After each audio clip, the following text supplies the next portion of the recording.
ঈর্ষা করে না। এই পৃথিবীতে কেউ কারোর আপন হয় না।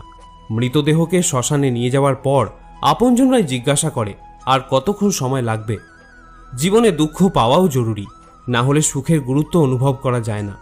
এই পৃথিবীতে একমাত্র মাতা এবং পিতাই হলেন দুজন ব্যক্তি যারা সর্বদা চান যেন তার সন্তান তাদের থেকে উন্নতি করে। সময়, বন্ধু এবং সম্পর্ক হলো এই তিন জিনিস যা আমরা বিনামূল্যে পাই, কিন্তু এদের মূল্য আমরা তখন বুঝতে পারি যখন কোনো একটি আমাদের জীবন থেকে হারিয়ে যায়। জীবনে কিছু দুঃখ আমাদের এমনও থাকে যা আমাদের বাঁচতে দেয় না, আবার জীবনে কিছু কর্তব্যও এমন থাকে যা আমাদের মরতে দেয় না। তুমি যত ইচ্ছা ভালো কাজ করে নাও, তোমার প্রশংসা একমাত্র শ্মশানেই হবে। যদি তুমি কোনো ব্যক্তিকে একবার ক্ষমা করে দাও তাহলে তুমি জ্ঞানী, যদি দ্বিতীয়বার ক্ষমা করে দাও তাহলে তুমি নরম মনের মানুষ, কিন্তু যদি তুমি সেই ব্যক্তিকে তৃতীয়বারও ক্ষমা করে দাও তাহলে তুমি